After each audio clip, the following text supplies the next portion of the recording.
What if I told you that cancer can be killed naturally, with no chemo, no radiation, and no radical surgery? You'd probably say, well, why haven't we heard about it here in the States? I would tell you the answer, and you'd say, yeah, that's not real. So I guess I'm going to have to prove it to you.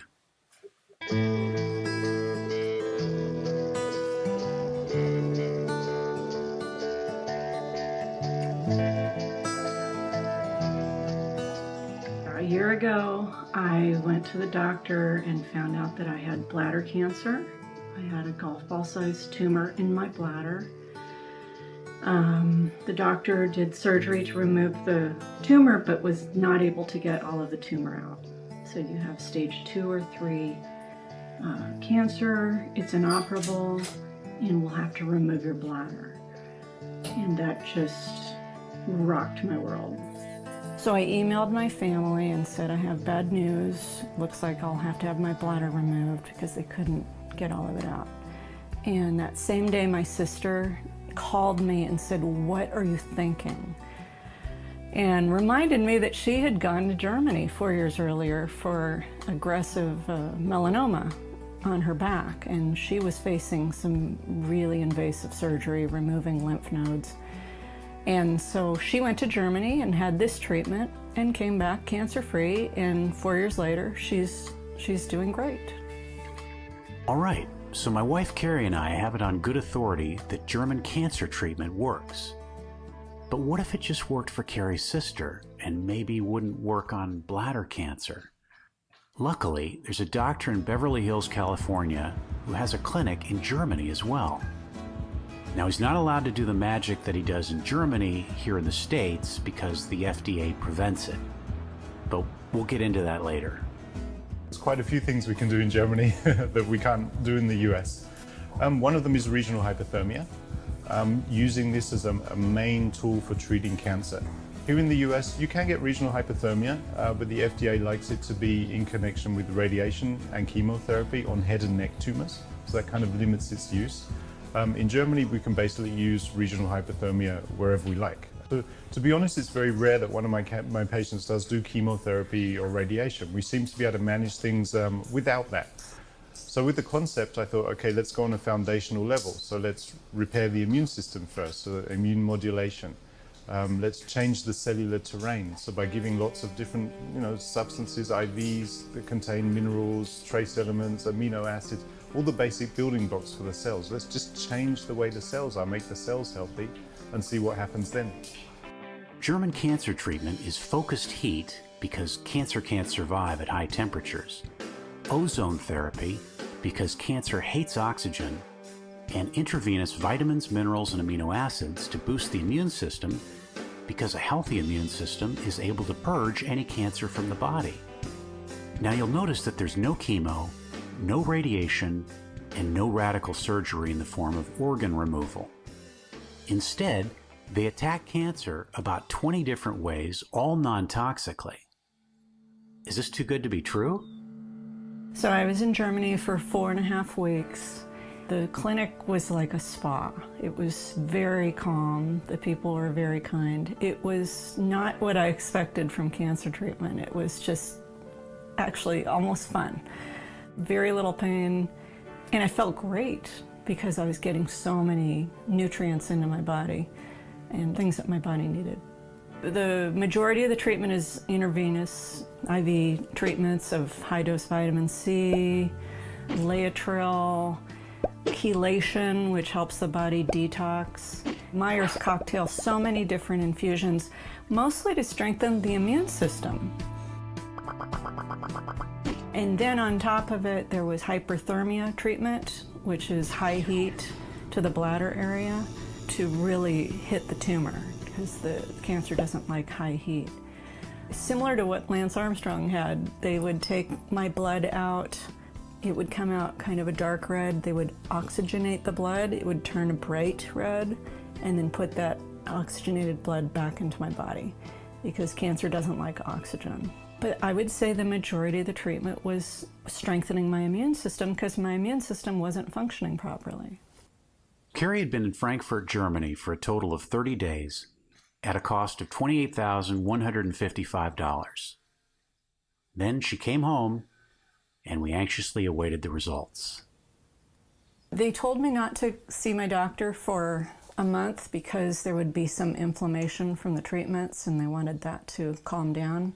Meanwhile, I looked for a new doctor because I just didn't feel comfortable with my old doctor, because he was he just was very negative about the idea of me going to Germany. He was like, it's a bad idea, it won't work, you're making a huge mistake. And I just felt like I needed someone more positive and open, and found a Western urologist who's open-minded. And they ran an MRI, and it wasn't there. The tumor wasn't there. So. Newsflash. Cancer can be killed in 30 days. I've got to get this story out to the press. I'm sure every major news outlet in the country would want to print this, right? So after we'd been back from Germany for a couple months and we were sure the cancer was gone, I decided to pitch the story to some news and media outlets, and I hit every one: the Los Angeles Times, the Los Angeles Weekly, the main newspapers and magazines and news outlets, and then the counterculture ones. And I pitched to about 30 different organizations. I had been a blogger with the Huffington Post, so obviously I pitched to them. And surprisingly, I didn't get a lot of response back. And when I did get response back, it was like, well, we're not heading in that direction at this time. And I was like, really? So a woman who was told that she was going to have to lose her bladder and had a 50% chance of survival instead goes to Germany, has her cancer killed in 30 days, and no chemo, no radiation, no radical surgery, and somehow that's not a big story? So obviously I followed the money to see where this was going, and I started to take a look. First of all, cancer treatment in this country is around $150 billion a year.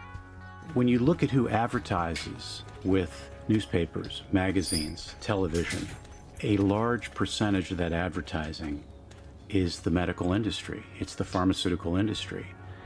And news outlets have no incentive whatsoever to publish a story that goes counter to all this money they're receiving. I would eventually publish the story on a site called medium.com. Of course, it went viral, and I was contacted by numerous people wanting to know if it could work for them too. Among those were 3 people in my circle of friends here in Los Angeles. What was I going to say? Yeah, of course you should go. The situation was I peed blood in July of 2015. I said, hey, that's not right. Went to the doctor pretty immediately. They stick a camera in through your penis and look in there, and I'm telling you, I don't think it was more than 10, 15 seconds. It seemed like it was very quick. Takes it out. He goes, makes a note. He goes, when did you pee blood? And I go, July. He goes, you have cancer. I mean, it was really, no good way to find out you have cancer, but it was truly, I was in shock. All right, put your hands together for Bobby Tessel.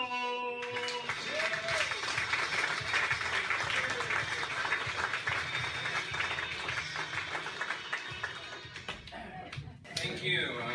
Thanks for almost keeping that going until I got here. Appreciate the effort.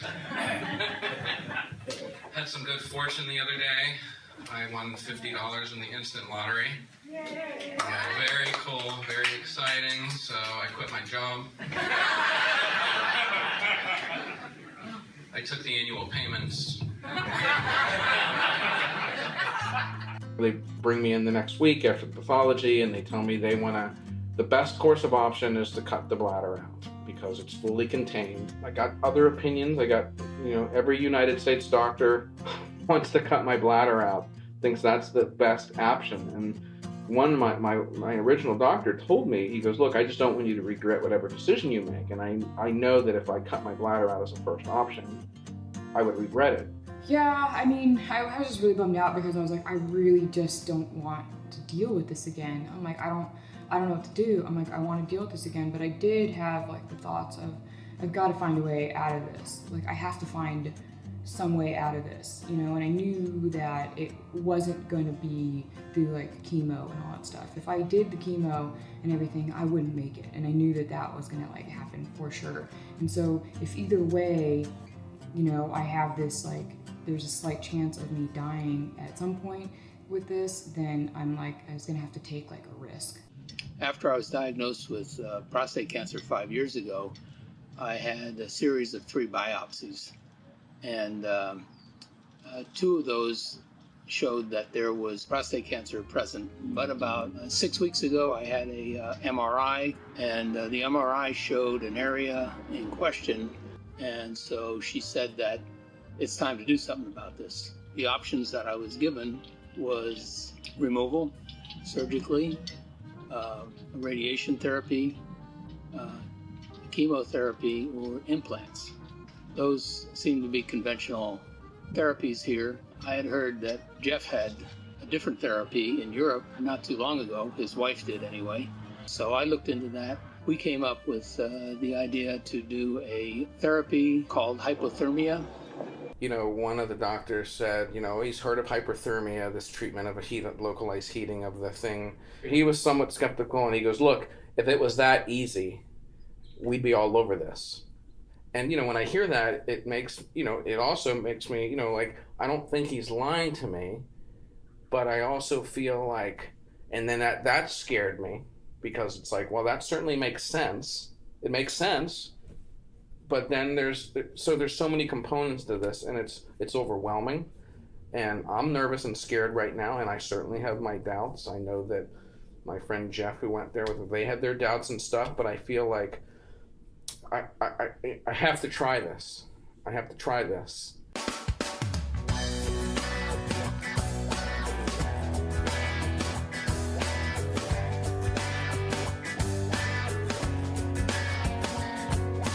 The treatment is, it's good. I mean, I feel great. For you, green juice? Oh, Sure. There's the Yeah. dreaded green juice. This is algae. Yeah. My Liebling. Yeah. Yeah. Here's the green juice. Cheers, paranoid. So,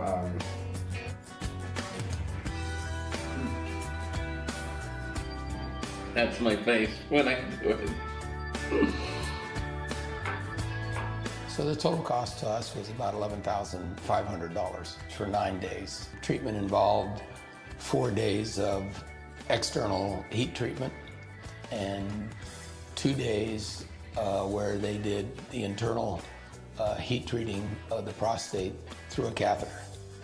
We had a schedule you were given, a little blue book, kind of like high school, and it said that, you know, first thing in the morning, you went to one station, and then you would have a series of these complementary treatments done. But most of that was pretty much done by 1 o'clock each day. And then you were free to rest or ride a bicycle around the village, which was quite pleasant and it was spectacular. You could take a train up into the mountain. There was no pain associated with any of this unless you consider getting a shot. Pain, but that's pretty benign. I'm a meat and potatoes Midwest kid or whatever, you know, or just for me, you know, and I didn't eat vegetables, and I know that I need to get certain nutrients into my body. So I'm gonna have to figure out how I can change my life to make sure that hopefully this kills the cancer and I can keep it from ever coming back. So now is the moment of truth. All these fine people I had sent over to Germany were coming back to have their follow-up scans. I mean, what if I was wrong? What if we had gotten lucky somehow? And what if what the doctors here said was right and this German cancer treatment was just a farce? Bobby would be the first one to get his results. Leaving Sherman Oaks Van Nuys to see a urologist, Dr. Raj, to do a cysto. This is the beginning of the journey to Lancaster, about an hour away. So that's it. Fingers crossed, hoping to be cancer-free.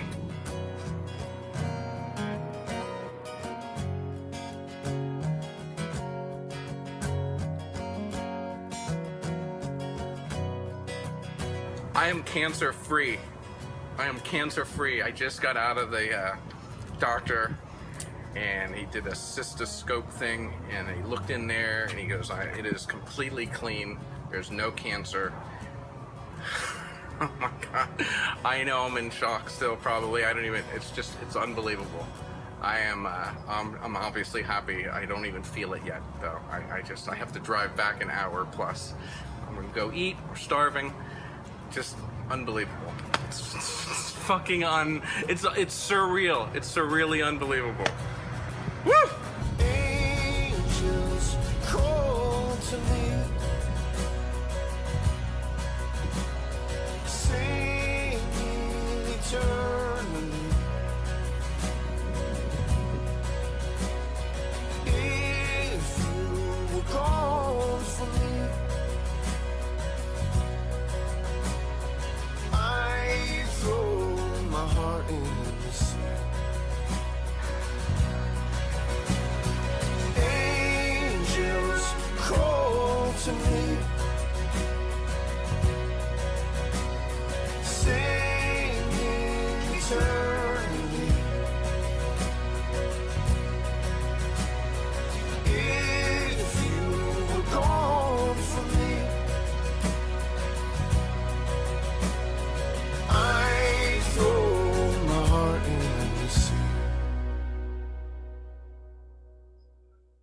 This decision process for me was fairly simple. Do A, B, or C with the doctor here in the United States, which had side effects I didn't particularly like and risks that I didn't particularly like. The treatment in Germany, as I learned from your wife, was pretty benign, and I thought I would go through that route. And when I discussed that with my doctor, to her credit, it was go do it. And so good for her. Shortly after Carrie received her MRI showing the original cancer had been killed, the urologist found a new, tiny, cancerous polyp growing. And now came the real question. How do you prevent cancer from coming back? Well, after a lot of research, Carrie came across Nobel Prize winner Otto Warburg's discovery that no disease, including cancer, can exist in an alkaline environment. It turns out certain foods are alkaline forming in the body and others are acidic. Carrie had already changed her diet to cut out refined sugar, most flour, and eat very little red meat. But now she had to find a way to get more greens and vegetables. So I just super increased my greens, and I did this by creating a morning smoothie where I could get a lot of my greens and just throw them in the NutriBullet and drink them, because I'm not a huge fan of vegetables. I've never liked vegetables. I like kefir and kombucha because they both have natural probiotics, and that helps the gut. And I learned that 80% of the immune system is in the gut. And so if your gut is not doing its job and eliminating properly, then you're not getting rid of toxins, and then your immune system's not working effectively. So by mixing some fruit, like berries are really good, berries and kefir and greens. It could be kale, spinach, dandelion greens, broccoli, anything that's in the produce drawer, I just throw in my morning smoothie. Coconut water, a little stevia, and I drink this for breakfast every day. And I went back to my doctor 2 months later, so nervous that yet another polyp would be there. And everyone was just, all my friends and family were just so nervous with me. And I went back to the doctor and he said, looks good, looks really clean. And that was when I knew that I was onto something. I thought, I think maybe, just maybe, I figured out how my body works. So. To be clear, of the 6 major factors contributing to Carrie's cancer, by focusing on this one issue, creating an alkaline environment with food, she was able to buy time to work on the other issues, and now a 1.5 years later, the cancer has never come back. We waited that month, we did the scan. It was, we were all under so much like pressure, from everything, and weren't sure what the results were going to be. I mean, even my mom like passed out that morning, it was like so stressful. And when we got in there for the meeting, we were told 3 things. He basically just said, you've had some destruction. We need to get this cancer under control. And as he was walking out, he said to us that it hasn't spread to any other organs. The first oncologist scared the hell out of us. He made it sound like, a couple things might have gone a little bit, better, but there's all this damage. And it's like, we left there going, well, at least it's not spread. And, that whole month I was, again, scared out of my mind, About a month later, we finally got on the phone with Philip from Germany, and we were talking to him, and he was like, well, I'd really like to see your PET scan. I said, okay. And we sent it to him. I sent it to him, and he started chuckling, and both of us were like on the phone, kind of like, what is going on? Like, why is he like laughing, And he was like, well, this is all really good news. And we're like, what are you talking about? And he's like, well, your cancer is like shrunk by 2/3. And we were like, what? As is often the case, oncologists only know what they've been taught. Moran's oncologist had no way to understand the PET scan showing her stage 4 cancer reduced by 2/3 in a month. He could only see the damage that was still there, and only knew to instill fear and prescribe a pharmaceutical option. But the moment we had another oncologist review it with his radiologist and going through Dr. Phil, once again, I was completely relieved, to learn that we were just like, wow. I mean, I was stoked that I was wrong. I wanted to be wrong. I wanted it to work, and it worked. It did quite a bit. And, it's not gone, but it's going in the right direction. Moran's follow-up treatment in California included vitamin infusions, and on the allopathic side, bone-strengthening medications from her new oncologist. I think when it's systemic, it just takes a little bit longer. You just have to keep working at it, and you'll get there. The feeling that you get when you find out that it actually like worked, like my husband and I were like just dumbfounded, because before, like I said, I felt so defeated, finding out those like PET scan reports. But then when we found out like, oh no, we were actually given the wrong information and it actually like worked. Okay, well then that just gave us more confidence to keep pursuing what we were after. Keeping it real, like the badasses in the street. There was one more woman I had to talk to, and that was Carrie's sister Dottie, who so strongly pushed us to go to Germany. 5 years out from her scary ordeal of being given 1 year to live, she's still very passionate about cancer recovery.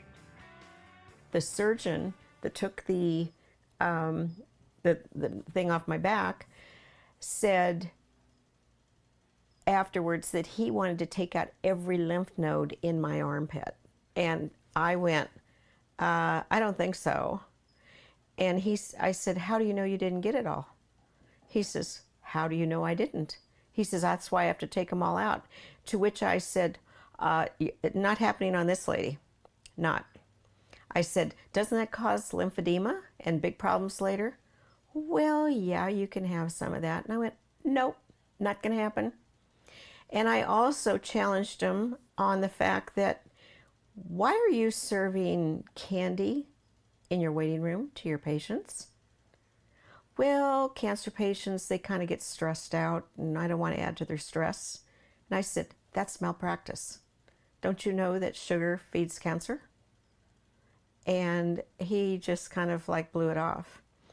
And so at that point I told him, I am not having a surgery.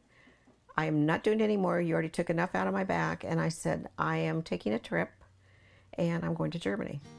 I can't believe that things like hyperthermia or infusions are not FDA approved when they can't hurt the body. They're harmless. And yet chemo and radiation, which are just poison, are approved, and they don't work on everybody. And in some cases, the chemo actually destroys the immune system more, so that when the cancer comes back, because it wants to come back, it comes back stronger, and your body's not strong enough to fight it. In the States, the FDA allows hyperthermia only in conjunction with radiation and chemotherapy. Now, why is that? And hyperthermia is so effective at killing cancer that in the Philippines, there's a clinic there that offers a money-back guarantee. If your cancer isn't reduced by 30% in 5 weeks, they give you your money back. So obviously we know it works, right? And the FDA isn't asking the question, wow, what's working around the world? Instead, they are protecting somebody. I have a feeling that if hyperthermia was allowed in this country as a standalone procedure, it would completely render radiation and chemotherapy obsolete. There would be no need to use radiation and chemo except in maybe the smallest amount of cases. Okay, Laetrile obviously kills cancer, but they can't patent a natural product. And when you take something that's a natural product and it doesn't cost that much and it's effective, who's going to spend multi-millions doing double-blind studies on a natural product? And so by not doing that, they go, oh, that's dangerous. It hasn't been tested. Cancer isn't just an invader. Some people think of it as an alien invader that needs to be removed, but it's actually your own body. It's your own body telling you that something's out of sync. Your body created that cancer. What I have found in all of this stuff put together is there's 1,001 ways to kill cancer without going through chemo and without destroying your body. And chemo and radiation are just money makers for the doctors. The Pink Bow campaign, oh my gosh. I think of the years that I donated to American Cancer Society because my mother died of cancer. But then when I found out that the drug companies were behind it, the money stopped real fast because they will never find a cure to cancer as long as they're making money. Are you kidding me? There will be no cure. But they say they're going for the cure, but no, the cure's been out there for years.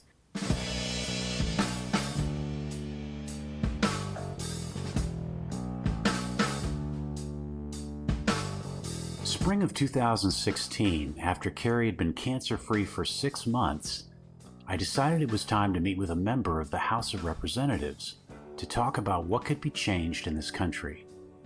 And after sharing the whole story, we asked Adam Schiff to introduce a bill that would legalize all the treatments Carrie received in Germany. Adam's response was, we just need to give the FDA more time to make sure these treatments are safe. But was safety the issue? And did the FDA need more time? I would have to go on a quest to find out.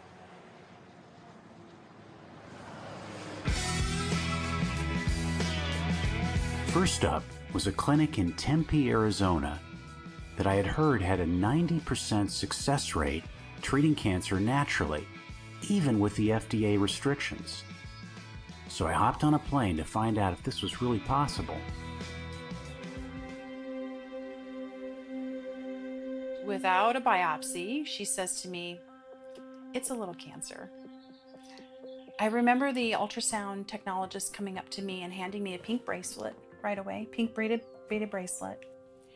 Then on the way out, they handed me a blue bag full of all kinds of information. And it was just like, oh my gosh, I've just been inducted into some kind of club. And from there, I didn't even go back to my primary care physician. They had made the appointment with the surgeon already for me. So I was kind of on that cancer walk, or I call it like a conveyor belt. I've just stepped onto this conveyor belt, and now you just get passed on to the next guy in line that sees you.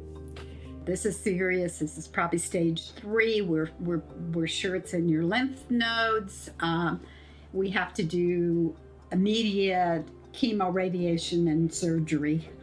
We'll have to do a radical mastectomy and take the lymph nodes because in case it's in the lymph nodes. And I went, no, wait a minute.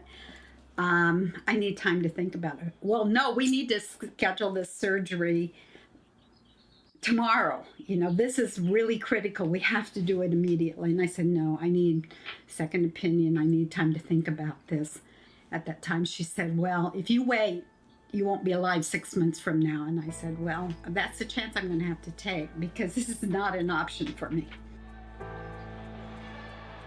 After the double mastectomy, they not only recommended but insisted that I get chemotherapy and radiation. I was very troubled by that. I didn't feel that it was very logical to put carcinogens in my body to cure cancer. It didn't make sense. So they said, please just talk to this doctor, this naturopath in Arizona. You can just do a consult over the phone. It was, I don't know whether it was $150 or $300. She'll talk to you an hour and just, what could it hurt? You have to wait to have the surgery anyway. They're not going to start the radiation till after your surgery. Just talk to her.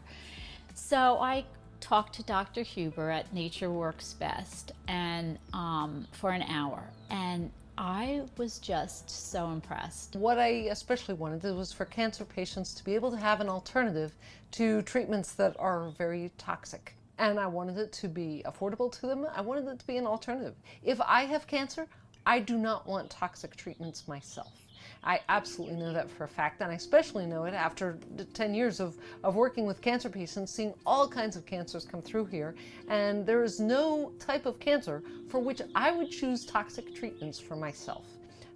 Especially knowing that there are things that you can do to eliminate cancers without that. While you maintain the well-being of the body, while you just maintain the person's strength and work to enhance that.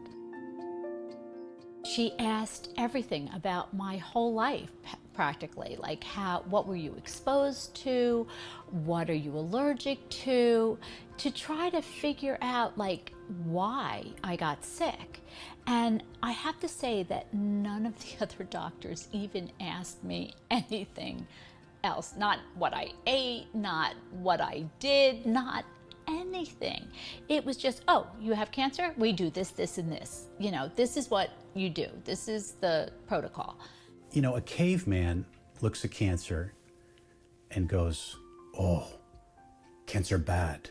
Need to remove everything with cancer and then scorch everything else so cancer never come back. But a doctor says, that's interesting. There's cancer growing in there. I wonder why. What is out of balance in the body that we need to bring back into balance? And once it's back in balance, the cancer will have no room to grow. And it's possible to do the testing to find out why cancer's growing, what the body needs, and how to starve the cancer. I have chronic allergies, and she started saying, well, your immune system is probably really low. That's one of the reasons, people have a low immune system, they could get cancer because of a low immune system. And I was like, oh, okay. And then she started asking me about my hormones. And I was 57 at the time and still, regular, menstruating and whatnot. And I was like, no one ever, even my OBGYN never asked me about my hormones. She was saying that that's really unusual. Let me take your estrogen level. Let me, test all these other things, because the way she believes that there's, 7 basic reasons why people get cancer. And, one is a weakened immune system, another one is hormones. Mostly at this clinic, we use intravenous nutrient treatments that are specifically targeted to people's cancers. Our strategy is to work with the metabolism of the body. And that is, if you work with the normal metabolic processes of the body, you are going to be able to defeat cancer more easily. Why? Nobel Prize winner Robert Warburg showed us in the 1930s that cancer is basically a machine. It exists, as Stephanie Seneff, PhD, pointed out, it exists for the purpose, perhaps, of converting excess of glucose that the body cannot tolerate to lactic acid. It's a machine that does that function. It does it inefficiently, and unfortunately, that machine really interferes with the machinery of the rest of the body. So that is a process that is kind of a detour from normal metabolism. What we do is we facilitate, we enable, we drive the normal metabolic processes of the body. The processes that are described in biochemistry, the processes that most of our cells, our normal cells, undergo. And so when we push those normal cell pathways, then we kind of deprive the cancer machinery. We make it irrelevant. We divert body resources away from it. It seems to be something that the body tolerates well. So when we use that strategy, there's no downside. And I thought that that was fabulous, that there are really reasons. People just don't, the bomb doesn't just happen on isolated people. There are reasons why you get sick. So she said, just have your ovaries removed instead of having to take any kind of pill, just so that it's not feeding the breast cancer, just remove your ovaries. So that's what I did. I went and I had an oophorectomy. And they said they were enlarged, which probably because they were working overtime. And then, continued with her treatments, and I never felt so good in all my life. So I met with Dr. Huber every time I came in. She would collect my information of how I was feeling and how I was doing. And so the IV is made up just for me, for what I need to heal the body. She suggested different types of supplements, such as turmeric and artemisia and dandelion root, things that would combat the cancer in my bloodstream as well as in my body. And I was to make a juice shake every day, and she taught me exactly what types of fruits and vegetables would fight my cancer. I felt like the treatments, which were IVs 3 times a week, of vitamin C and vitamin B and a lot of other DMSO and a lot of anti-cancer fighting natural supplements were in there. I started taking vitamin A and vitamin D, astragalus and turmeric, and all natural things. To build up my strength. And I did that for 3 months. As soon as I had my diagnosis, she suggested that I reintroduce chicken back into my diet because I needed a type of protein that my body could process that would help me fight the cancer and give me strength during that time. She also insisted that I eliminate all forms of sugar from my diet. Natural, non-toxic treatment. Well, that would be something doctors would be in favor of, right? All the doctors were like, are you crazy? Are you out of your mind? You want to die? Oh my gosh, the doctors are so anti naturopaths. I mean, so I ended up having, I told them what I was doing, and they were like, okay, well, it's out of my hands, you're gonna die, and that's it. Some of them were very harsh with me. My surgeon, who was initially extremely supportive, he was actually the one that ended up dropping me as a patient and asked me to not come back any further if I was going to do naturopathic treatments. He told me that I would be dead within a year. I believe that that's one of the big problems for many people, as the doctors say, they put the fear of God in you, if you don't do what we tell you you're going to do, you're going to die. I mean, that's what they're telling people. And, the truth is,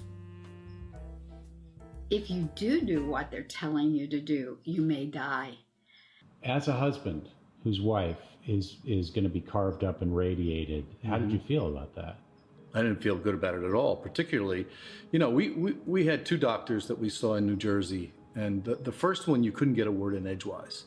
And so I wanted to reach across the desk and grab him by the neck and shake him and say, hey, slow down, pal. Talking about a human being here, right? But it was early on, and I know how my wife felt, and I know how her friends felt. Just get it out of me. I want to get it over with. And that urge and that emotion, how do you fight that, right? And so we did, and guess what? The guy didn't get it out of her. We didn't know that for a while. We went and saw a second doctor in North Jersey, and she was nicer. She talked slower. She let us ask questions, but there was a finite amount of time she was willing to spend with us. And she had the same pitch, albeit it was a better delivery. Nicer lady, right? But bring up naturopath, they're quacks. I mean, that's what we got back. I asked him point blank if he was going to be making money or any type of kickback off of referring me for chemotherapy, and he refused to answer the question.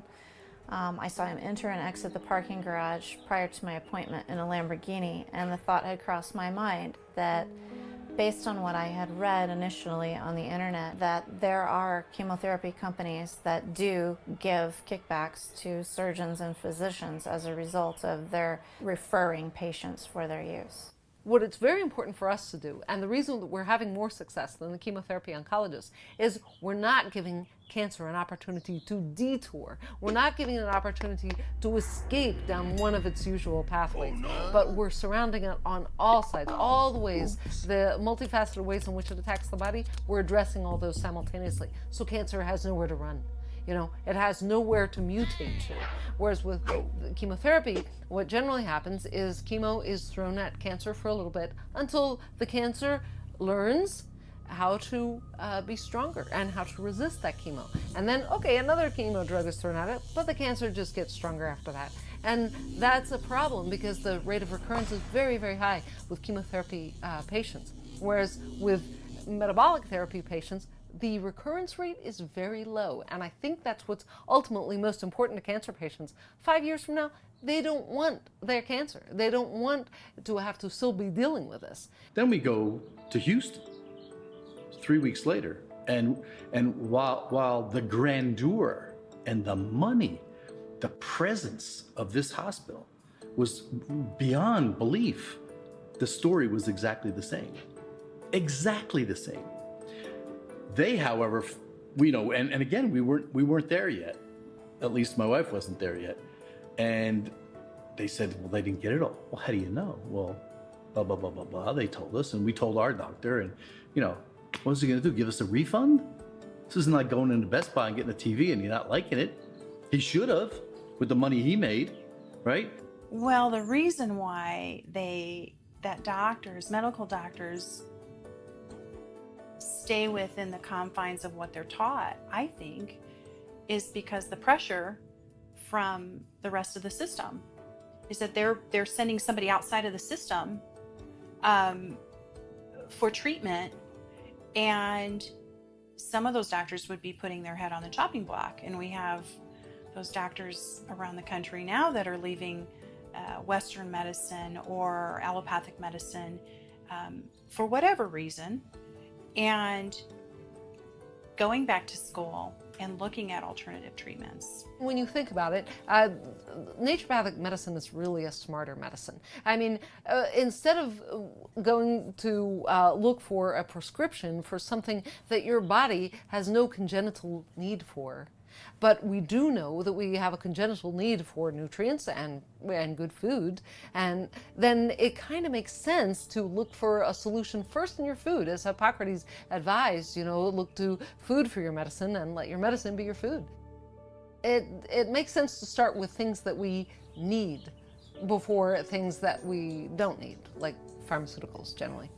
And you knew as soon as she started talking, you knew, your instincts told you that this was a human being that was not only brilliant, but really, really cared about the single person in front of her. She wasn't thinking about what happened 5 minutes ago or what needs to be done in an hour, because her whole being was projected through a telephone, quite frankly, onto this one person. You could hear her frantically writing and taking notes and flipping pages. And she's going through history from birth. And she stops 15 minutes in and says, you could hear her slap her knee. I know why you've got that. You're allergic to nightshade vegetables. Well, hell, do you think the other 3 doctors that we saw prior even asked about any of this stuff? No. So score 1 for the big doc in Tempe, Arizona. And before we got done that hour, she was telling us stuff about my wife that we should have heard, and more importantly, never heard from anybody. They don't even ask the questions. She had ER/PR positive breast cancer. Not one of those doctors ever tested her estrogen levels. Not once. Because that's not the standard of care. Cut it out, burn them, give them pills, poison them, because that's what it is. Yeah, I know that's brash and hard to hear, but it's the truth. Well, Dr. Huber found out that with one blood test, that her estrogen levels were north of 800, when a woman her age should have been in the 150s. And post-menopause would have been in the 50, 60 range. That's why she got cancer, right? But do you think anyone else even asked the question, did the test? Nah.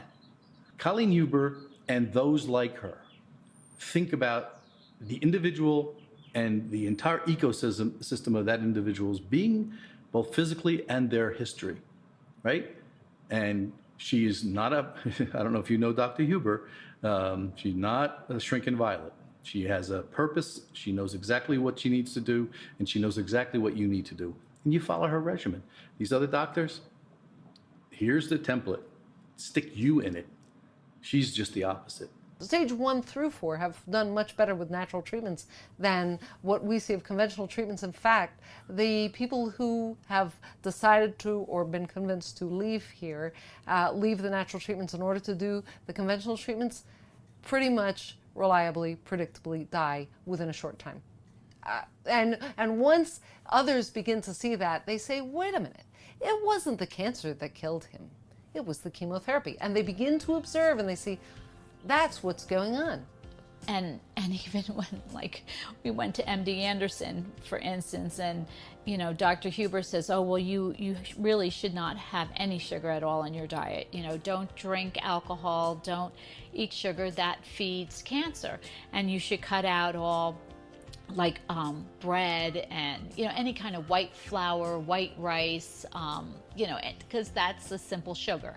So all of that will feed, you know, cancer, and know what you're putting in your body. And when I went to the nutritionist in MD Anderson, thinking that they're on top of everything, they know everything, they're the protocol, you know, for the rest of the country. And I asked her, can I have sugar? And she said, sure, why not? I was like, can I have flour? Oh, you know, there's no restrictions on your diet. And and then we kind of joked about it. Every oncologist, every radiologist office that I ever went into had the nice big bowl of candy. And then you start thinking, are they doing that to promote their business? In my book, I talk about side effects, you know, and my side effects where I feel wonderful, you know, and my aches and pains have gone away, you know, my skin gets better, you know, the acid indigestion that I'd had for several years was gone, you know, you start to name it, and it's just like there was just no side effects at all.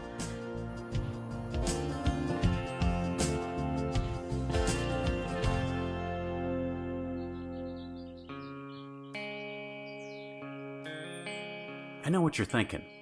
Jeff, enough with the natural people already. We get it.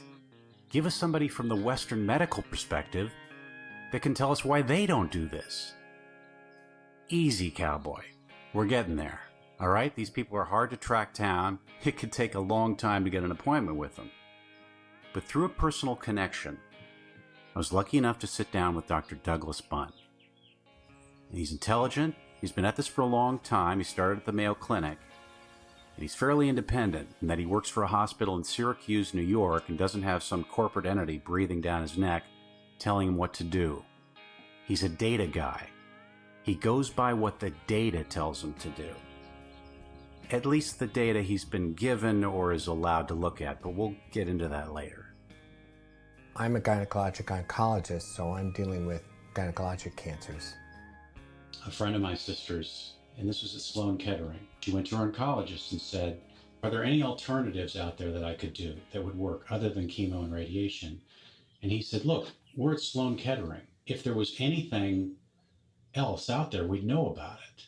I'm just wondering, do you think that's an accurate statement? Well, I would say that we don't know, and that's why we keep working. That's why we keep looking. So there's one side of the coin that says, certainly we know, because this is our living, We do this every day. We get up in the morning, we read journals. We spent years studying these disease processes. And so we do have some idea of, what's been done, what's been tried, okay? But that doesn't mean we know everything, and we keep looking. Now, we do set high standards. We expect for a therapy to have been studied. We expect for it to have a response rate. We expect to know some idea of what the complications are from that therapy. If someone comes in and says, I had this therapy and it worked, we will say, well, that's very interesting. That's intriguing. Maybe that's interesting enough to pursue further. But before we sign on board and say that's a therapy that we're going to offer, that's a therapy that we're going to recommend, we want to see data. We want to see not just in one patient, we need to see more than that before we'll sign on to that kind of thing. So is it safe to believe that for the time being, offering chemotherapy and radiation is offering a tried and true method for folks? I'm just kind of curious about the rationale for doing it. Well, I think the rationale is that it works. So now, does it work for everybody? No. Are there complications associated with radiation and with chemotherapy? Of course there are, okay? If you take ovarian cancer, which is a disease process that I work with on a regular basis, most of our patients who have advanced disease when they're diagnosed, in the long run do not survive despite our best efforts. But some do. I mean, in the last week, I've had a couple 20-year survivors here with standard therapy. So we do accomplish something, we do the best we can, and hopefully we don't injure the patient on the way. So I wouldn't say that's a home run. There's room for improvement. We're excited if we get a 5% improvement in survival. The public would like to see a 50% improvement in survival. So clearly we've got room to improve. Do you feel like the FDA is kind of on our side, or do you feel like they're a little overcautious in the way they approve new ways of treating cancer? The drugs that we now see coming before the FDA, if they're slam dunks, okay, they move through much faster. Now, these drugs are very expensive. You could talk about a drug being $100,000 per cycle of chemotherapy. So I don't see the FDA being obstructive. I do see the FDA as being rigorous. They are very rigorous in what they demand for studies. Speaking of the studies, it is an expensive process. It doesn't seem like there's any incentive for the FDA, or for anyone for that matter, to do a study on intravenous vitamin C and whether that has an effect on cancer. So my concern is, if the only incentive to do these very expensive studies is if somebody's going to have a patent involved and they're going to make some money off it. Well, all right, so let's take vitamin C. So typically, if we had a new drug, we would expect a model, a hypothesis, a theory as to why the vitamin C or vitamin D, E, F would work. We would expect someone to have tested it in animal models. Mice are not very expensive, and they're very compliant too with therapy, to see if there was an impact in real life, okay? That's not that expensive. Somebody could do that. If that data's there, all right, then you move on to additional studies. Now, the studies are expensive. That's true. And if vitamin C is 10 cents, all right, no one's going to do that study. That's correct. But that's not really the fault of the FDA or the fault of the drug company. I mean, before I would recommend therapy like that, I still have to have data. So either someone's got to fund it or it doesn't happen. Which brings us to the single most important point of the issue. Namely, that there is no mechanism in place for testing natural products, only drugs. Why? Because people want to make money off healthcare, and that's not necessarily a bad thing. But the scales have tipped. The pendulum has swung way too far in the cancerous business direction. Think about the ramifications for a second. As you've already seen, the cure for many cancers has been available. But because we only test drugs in the United States, we have completely missed the Garden of Eden sitting right under our nose. There's a place in Tempe, Arizona called Nature Works Best, and they have a documented 90% success rate treating cancers with infusions of vitamins, minerals, and amino acids. And they... So let me jump right in. Yeah. So 90% response rate. Success. Or success rate. So for us to claim that, and when I say us, take traditional medicine, we have criteria that we have to meet. We have a patient with cancer, maybe they have imaging studies where we can see the cancer and we can measure it. We have to be able to say that those things decreased by 90%. I don't see that from those groups of people. They make those claims and they package their stuff beautifully, okay? But I don't see the data. Like someone has a 90% response rate, okay, for ovarian cancer, 90%, durable response. No data's been presented to that in a peer-reviewed, respectable journal. Why not? Nothing blocks them from presenting the data that way. In fact, Dr. Colleen Huber has published her results at numerous conferences, but no one in the traditional medical community seemed to be paying any attention. In it, she presents the results of 379 patients with all different cancers receiving treatments of multiple natural agents. The results for stages 1 through early stage 4 are 93% in remission. Is it useful to tell the patient not to eat sugar? No, I don't think so. Sugar's not one of your concerns? No, I tell, most of my problem is patients who eat too much sugar, meaning, well, I don't tell them not to eat it, but they eat too much, they're obese, okay? But sugar itself is a fundamental metabolite, energy source for the body. I mean, if you were to take sugar and just totally eliminate, like if you could have an antibody, give the patient an antibody that takes sugar out completely, well, there'd be no energy source and it'd be like out. Well, yeah, it seems to me like when we want to scan the body for cancer, do a PET scan, yeah, we put sugar in the body and have it light up so we can see where the cancer is. Right. That indicates to me that cancer likes sugar. Yeah, so does the rest of you. That's the problem. So that's very true. So the cancer also likes oxygen, right? So we could just deprive the tumor of oxygen and the tumor would be toast. The trouble is depriving only the tumor of oxygen or only the tumor of sugar.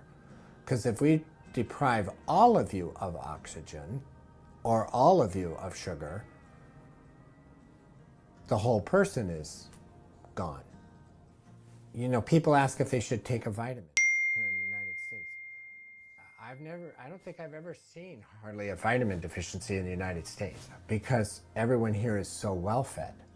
But we'd like them to be less well fed. We'd like them to have an appropriate body weight. It sounds to me like obesity is more of a concern for you than sugar. Oh yes. Well, sugar is just sugar, but obesity is a problem.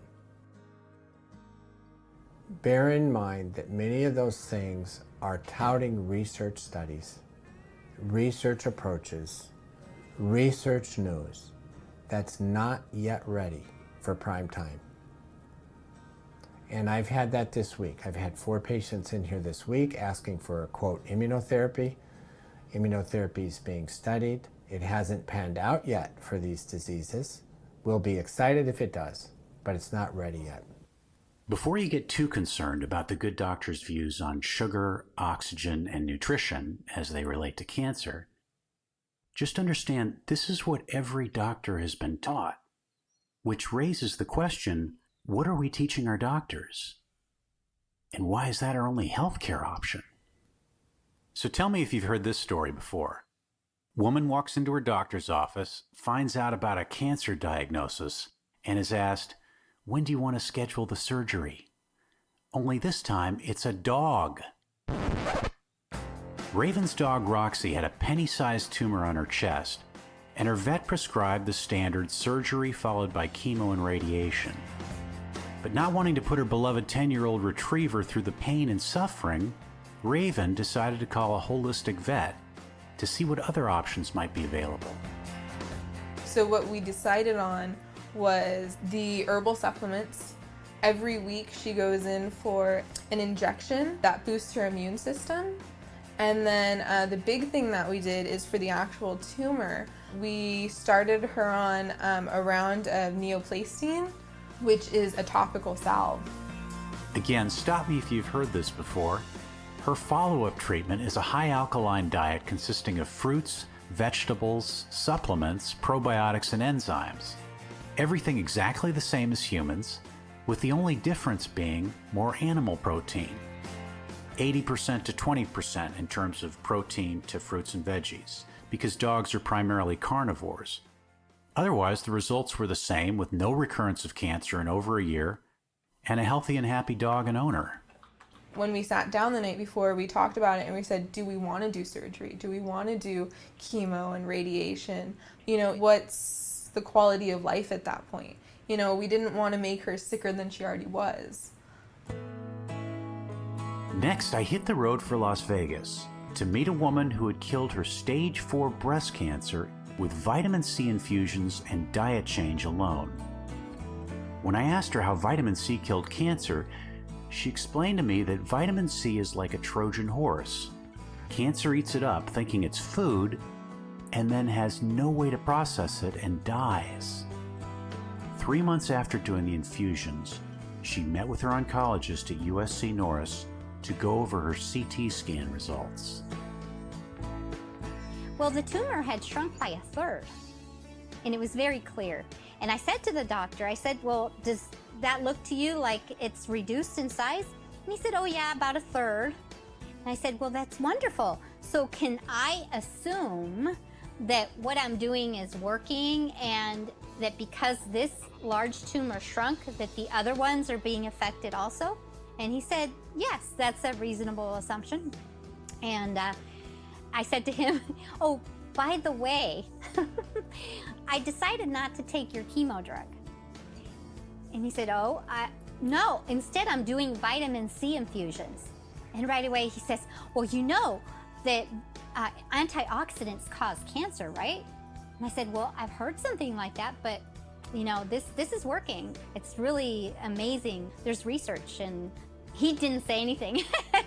He didn't say anything, and he was just about done with me, but he did congratulate me on losing weight. By doing vitamin C infusions twice a week for a year, Carla was able to reduce her main tumor by 1/3 after 3 months. After 6 months, a PET scan showed that the cancer in her lymph nodes and windpipe had completely disappeared, and the main tumor reduced in half. Then after 1 year, all her cancer was gone.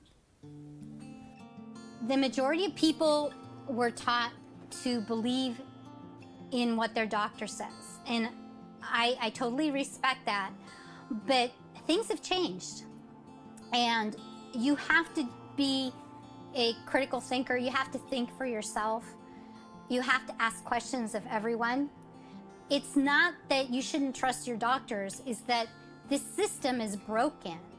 And doctors are victims just like we are, the patients. If your gut instinct tells you, it doesn't make sense for me to take something that causes cancer to cure cancer, then run away. Find another way. You know, I believe that everything on this earth given to us is here for a reason. Every fruit, every vegetable, every tree, every insect, every plant has a purpose. Everything is money driven now. It's all about the money. Follow the money, and you will find out that we're living in a very corrupt world. And as much as we would like to think that everyone out there, our doctors, our medical system, they want to help us, sorry, it's just not the way it is today. Maybe in the past, but not today.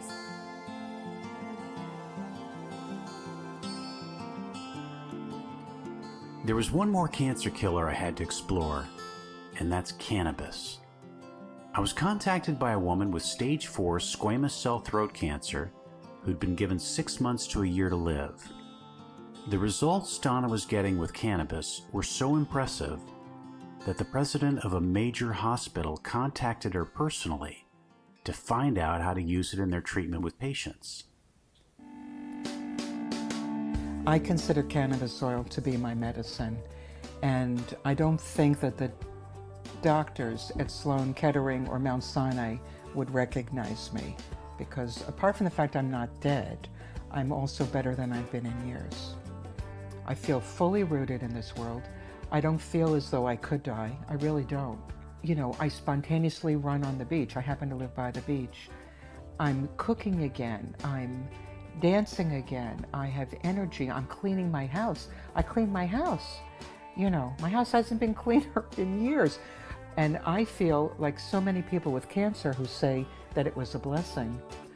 For me, cancer was a blessing. Stage 4 cancer was a blessing for me because I got to work on me. The research is showing that for tumors, you need THC. Cannabis heals a lot of different challenges like epilepsy, for which you really don't need the THC. It's these rich cannabinoids that were discovered actually by a Bulgarian who, he's in his 80s, his name is Raphael Mashulam. He's the grandfather of medical marijuana. He's the person that found that we have endocannabinoidal receptors in our body, right? So it's like a landing pad for the satellite. They actually fit together. He discovered the connection with our neurological system and these cannabinoids and the impact on them, such as Parkinson's. Epilepsy's big. It's all over the internet. Everybody knows about this. So the way that you get THC into your body, you've got to apply heat to extract it. So what I do is I buy a food grade alcohol, 190 proof, and I stir it for 3 to 5 minutes into the pot. I then strain it, and it's a bright green. And then you heat this, and you have a very small amount of, it's like tar. I don't believe the way the government is trying to control the legal medical marijuana by making medications that are all very controlled with the strains, how they make it, how they create these in laboratories. They're already giving, I think there's something called Sativex for people with chemo to help them with their appetite, but they're getting a lot of side effects. I don't want any drugs in my body. This is a plant. I want the complete plant in my body. It's here for a reason, and I should be able to grow it in my yard. The United States government a few months ago released a report, several clinical trials that the NIH, National Institute of Health.gov, our government was testing cannabis for its medical benefits in the early 70s on cancer. These trials showed that it was destroying tumors, and it got buried. And they changed the scheduling to a Schedule 1, which made it having no redeeming value. And as a result, all of these dispensaries in California, New York, Colorado cannot get cannabis grown by someone they want to get it from. Has to grow because you cannot cross state lines. They cannot accept most credit cards because they're federally insured by the government. So it's all cash. They have to have security guards. It's ridiculous. Monsanto already has patents on cannabis. They're trying to control, just as they're controlling our food source, with GMOs, the same thing with these seeds, because I understand you want to give something to a human being, you want to know that it's consistent. I understand that. But there's also something to be said for Mother Nature and working in tandem with Mother Nature. And that's what we've forgotten. 5 years from now, it's going to be fascinating what's happening. In the meanwhile, in Israel, they give cannabis medicine in the hospitals, by the way. There was one more stop I had to make, a treatment clinic in Florida. Now I know this place is good because in 2010 they were raided by the federal government and shut down for 5 years. Then mysteriously, all materials were returned and the doctor was never charged with a crime. Ladies and gentlemen, Utopia Wellness. The beautiful thing about medicine is that they love saying things are not curable. You can't reverse it, you can't cure it, you can't do this, you can't. And when I look back at my rather extensive education, and I had a very good education, I began to realize that a lot of my education had been a canting education. Don't question this, don't do this, don't, as opposed to question everything, explore everything, reach your own conclusions, which in my opinion would be the correct way of educating. We went in, we met with the doctor. He said, here's the plan. We're going to go in, take out all the lymph nodes, put in a port, massive doses of chemo and radiation. And I go like, whoa, wait, what, do I have any alternatives? And he just looked at me. And I said, what about my organs? We're talking chemo. This is going to destroy my organs and my tissues and everything. And he says, it's my job to get the cancer. And I went, okay. I figured I'm throwing gas on this fire. So I just stopped talking and just let him go on with his spiel the whole time. And I'm thinking, I got to find something else. They tell me I have to do chemotherapy for 7 years. So, yes. So I start my chemotherapy, but as the time passed by, I was feeling very sick with the medicine. The year passed and I have to go back and retest it again, see where I'm at. And it was an ugly surprise whenever they tell me that I got 2 new tumors in the same place. And I got very angry to them and I say, that's it. I'm done with you. You're lying to me. You tell me that I have, no more cancer, that I was in remission. And now I come back a year later and tell me that I got 2 new tumors in the same place. Ovarian cancer, the minute you say ovarian cancer, you're dead. They gave me 2 types of chemo for 3 to 4 weeks, or 4 to 6 weeks, somewhere in there. Wait 6 months and have a complete hysterectomy. And I refused it. I says, I'd rather have quality of life than quantity of life.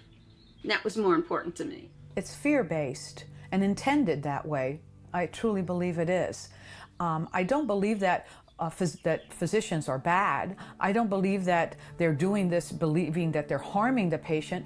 I just believe it's the only thing they know. It's the only thing they understand. It's what they've been taught. It's how they've been trained. And, there's a saying, when you're a hammer, everything looks like a nail. And so I believe that that is just all they know. But more and more, I have seen that there is a shift occurring. I have seen people actually making the decision to check out doing something on an alternative basis rather than just jumping right into surgery or chemotherapy or radiation. And I finally, as a nutritionist, it has been very disheartening to me because most physicians don't have a clue how nutrition plays a role in this. Well, the 2 major causes of cancer, in my opinion, are either dental toxins in the form of root canals or extracted teeth that have become cavitated or abscessed, or emotional issues. Well, you have no clue how many dentists are incensed when I say that root canals are deleterious to the human body. Now, mind you, we're talking about a $50 billion a year industry, which I understand why they're upset. But The reality here is that when you do a root canal, what you do is the dentist on purpose kills the nerve and kills the blood supply. In essence, what they do is they convert a tooth, which is a live organ. Each of our teeth is alive. A healthy tooth has a blood supply and a nerve supply. So now if you cut the blood supply and the nerve supply, you have created a gangrenous organ, which then these Einsteins fill, and then they leave in a healthy jaw. It's akin to having the surgeon remove your appendix, but then leaving it inside your abdomen so it can fester and infect you. You now begin to see how different organs become compromised, how the immune system becomes labored, how things begin to get stressed, and how you begin to put kinks in our immune system.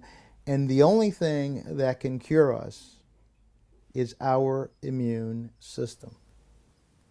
And like I went last week for a PET scan because I want to know. I mean, it's for my own health and just to have a peace on my, on my heart. I want to know where I'm at. So I went last week and, I'm clean. I have no cancer. Yes. So this time I'm for real cancer free. So I am very happy and proud of these people because, they do the right thing with me and they're not disappointing me. So this place is like learning how to live. It's like going to school, learning how to live. You write, you have homework, you read Doc's book, that's mandatory. You write all the bad stuff that happened to your life and even the good stuff too. And you find patterns and then you reverse those patterns, you neutralize them. There's been so many success stories that have amazed me. Since I get the opportunity to see them basically when they first walk in the door, by the end of the first week, patients are coming up to me and they're much more relaxed, of course, at that point, and they're already starting to feel better. And I remind them, do you remember when you walked in the door last week? And even they are shocked at what a difference just a week here at Utopia makes. Of course, then it's even sweeter at the end of a 6 to 8 week period that they have been here. We have patients that came in that could barely lift their feet and they basically just walked right out the door, or as they're leaving, they're telling me, look, Belinda, look, and they're just doing a little tap dance for me. I mean, I have seen the most amazing things since I have been here. The other aspect came from the work of Dr. Hammer, an oncologist in Germany. Dr. Hammer basically asked about 1,500 patients with different cancers to have a scan of their brain, and they did. Dr. Hammer found that they all had a structural abnormality, but furthermore, that 85% of the time, a location for this abnormality corresponded with the body part having cancer. And so, sort of my version of his work, when people are diagnosed with head, neck, and lung cancers, the perception is that when they speak, their opinion is challenged, ignored, but not accepted as fact. So they're always having to defend their position. It's almost as if they're not heard. Dr. Garcia proceeded to detail the emotional connection to each cancer, which then helps the in-office therapist get directly to the source of the patient's unresolved issues.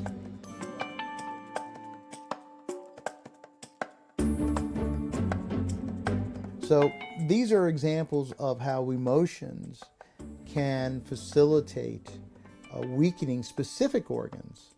Because again, how we internalize, how this supercomputer processes our environment affects us internally. And modern medicine, or so-called modern medicine, still doesn't empower us, doesn't give us that kind of power to understand what's between our ears. Now, modern medicine will certainly go between your ears if they can sell you Prozac or they can sell you another drug because it's a product that they can sell you.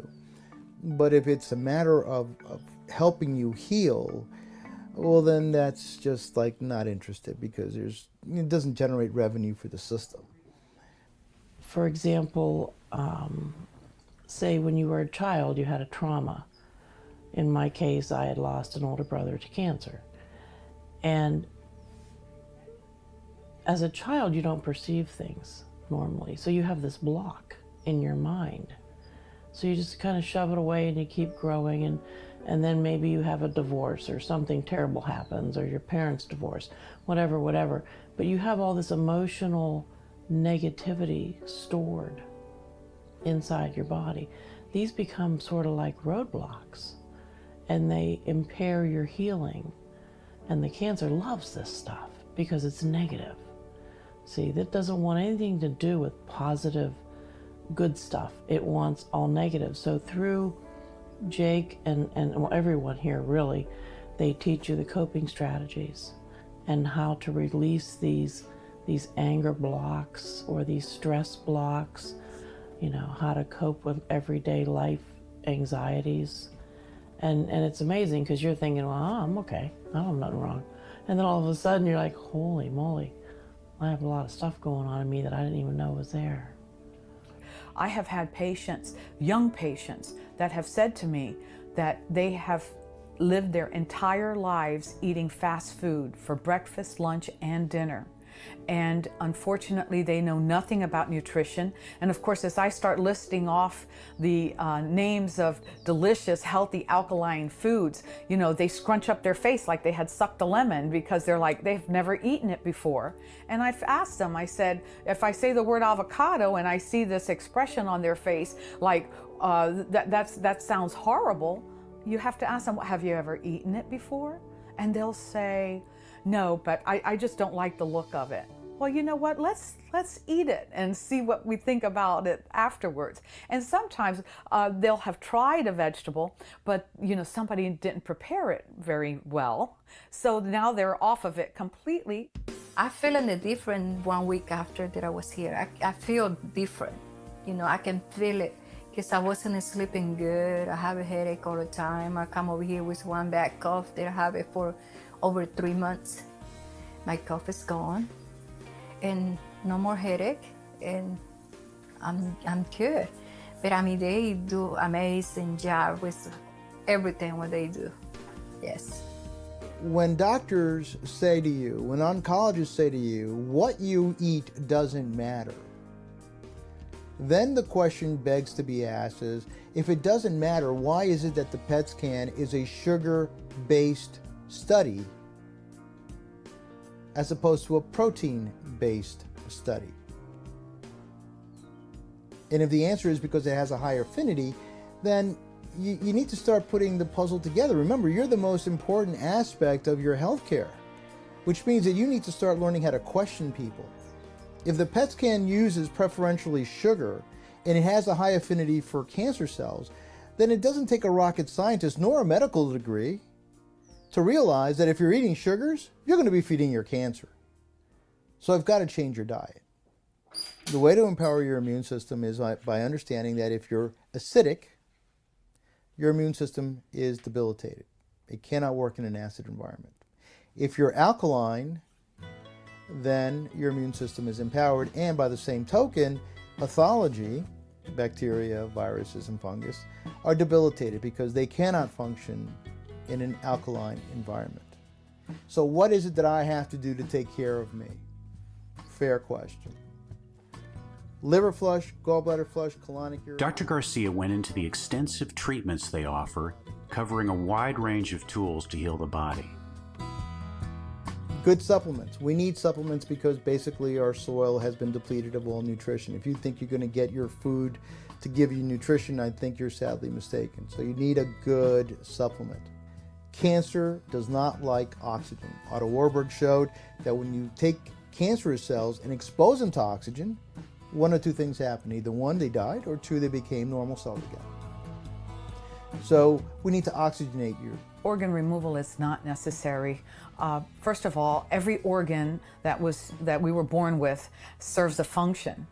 You know as well as I do that for years people were, oh, you don't need your gallbladder, you don't need your appendix, it doesn't serve a purpose. Well, it wouldn't be in our bodies if it didn't serve a purpose. All the types of mammals have, gallbladders and appendixes. They're in there for a reason. And to say that we don't need a particular organ, well, I just believe that people haven't evolved enough to recognize the fact that every organ is important. And indeed, there's another way of addressing this rather than just the complete removal of whatever that offending organ might be.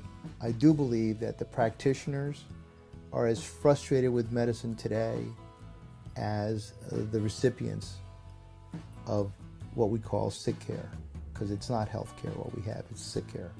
It's treating your symptom, keeping you sick, making you feel better with the delusion that you're healing when you're not. Healing requires your participation. The cancer is part of you. It served its purpose. It brought me to me. It's gone. I say, thank you for coming. Bye-bye. I don't need it. But I needed it at the time to bring me to me. And regrettably, we've been brainwashed to go to the doctor, spend 5 minutes, take our pills, and we're done, and maybe see you next month. Sometimes that works. Just doesn't seem to work for me anymore, and that's why I do what I do. So Representative Schiff and members of Congress, getting back to that question on whether the FDA needs more time to prove natural treatments are safe, I think you have your answer. To that end, I'd like to propose the following legislation. Legalize standalone hyperthermia immediately, it's already passed clinical trials, and demand insurance companies pay for natural cancer treatments. Let's put an end to this needless torture of children. The barbaric practice of cutting off women's breasts, the profit-driven removal of organs. We're a nation of entrepreneurs. We're better than this. Think of how low insurance premiums will go when the average cost to treat a cancer patient is $35,000 instead of $500,000. We can allow the healthcare business to help patients heal themselves, not just treat symptoms. One thing we know without reservation: cancer can be killed, and keeping it away can be a spiritual journey that restores the soul.